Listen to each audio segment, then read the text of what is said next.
Hello, everyone. We are reading Treasure Island by Robert Louis Stevenson, and we are on Chapter 10, The Apple Barrel. We worked all night. I had never been so tired, but I still kept awake, for each moment on the Hispaniola was new and exciting for me. While the men worked, Long John Silver, whom everyone called Barbecue, took up his crutch and at once began to sing the words I knew so well. 15 men on a dead man's chest, and the crew joined in with him. Yo ho ho, and a bottle of rum. Just before dawn, the Hispaniola began her voyage to Treasure Island. She proved to be a wonderful vessel. Mr. Errol turned out to be much worse than the captain thought. He was always drunk and seasick. One day it so happened that he completely disappeared over the railing. The captain now had to find a new mate. He took Israel Hands, a cunning-looking old seaman who was also a good friend of Long John Silver. In his own way, Long John turned out to be a great seaman. He was very helpful, and the men loved him. His parrot was named Captain Flint, after the famous pirate. The captain and the squire, however, remained distant with each other. The squire didn't hide his displeasure toward the captain. The crew, however, was quite content. There were plenty of good wine and food, and even a big barrel of apples on the deck. Once after sundown, I decided to go and get myself one juicy apple. The barrel was nearly empty, so I had to climb into the barrel to get one of the last apples. Once there, I sat down and felt quite sleepy. I must have dozed off, for I woke hearing muffled voices. I felt a body leaning against the barrel, and I recognized a voice. I heard a voice, and I recognized it to be Long John Silver's. I had only heard the first few words when I trembled with fear, for what I heard after that made me realize the lives of the few honest men left on board depended on me alone. The famous pirate Flint was the captain of the ship, called Walrus, and I was a quartermaster, said Long John Silver. It was on that voyage that I lost my leg, and that Pew lost his eyesight. There was so much gold on the ship that the crew was drawing blood from one another. I soon realized that he was just telling lies to the youngest worker on the deck. It was clear that the boy was influenced by Long John Silver, who continued to flatter and impress him with his tales. I realized that gentlemen of fortune meant pirates, and that he was one of them. Just then, Israel Hands came to speak to John. I want to know one thing, said Israel. How long are we going to stand off? I've had enough of Captain Smollett. I want to enter his cabin and kill him. Long John Silver turned angrily at him. You will kill the captain who is steering this blessed ship for us? The men who will lead us to the treasure? Are you out of your mind? You will do no such thing. You will wait and act on my signal only. But make sure you leave Smollett to me, Long John Silver continued. I would very much like to wring that cap's head off with my bare hands. He turned to the lad Dick and told him to get an apple from the barrel. You can imagine my shock and terror as I sat in the barrel. Luckily, Israel unknowingly saved my life by saying that the thought of mutiny made him too excited to eat. They had all decided to get themselves mugs of rum and went below decks.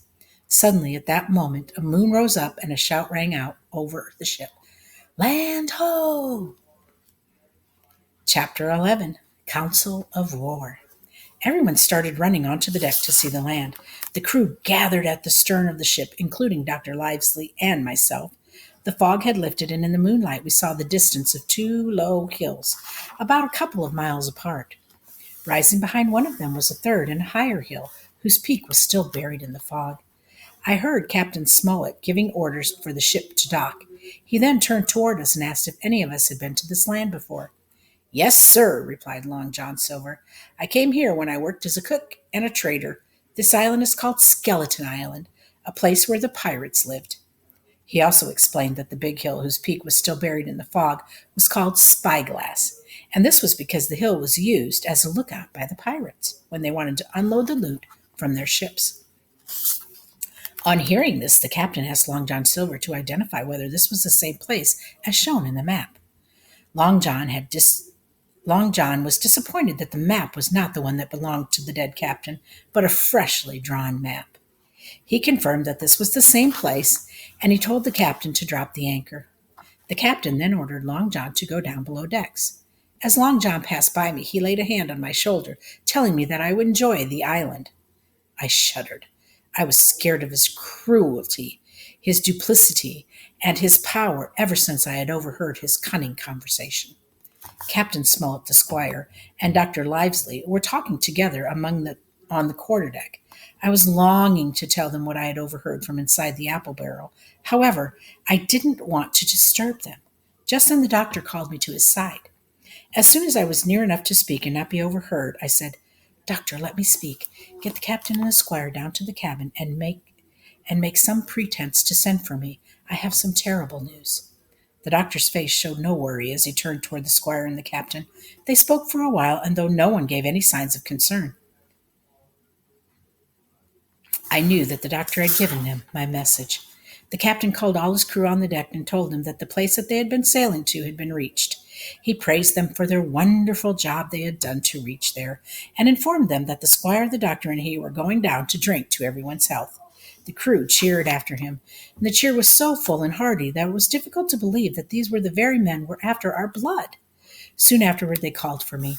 When I went down, I found all three of them seated around the table, a bottle of Spanish wine and some raisins before them. The doctor was smoking away with his wig on his lap, and I knew he was upset. The stern window was open, for it was a warm night, and you could see the moon shining behind. "Now, Hawkins," said the squire, "you have something to say? Speak up." I told them what I had overheard in the apple barrel. Nobody interrupted me until I was done. They were still, but they kept their eyes upon my face from the beginning until the very end. The doctor asked me to sit down, and they offered me wine and raisins, and cheered me for my courage and my good work. The squire and the captain realized their mistake in taking Long John Silver for this mission and allowing him to select the crew.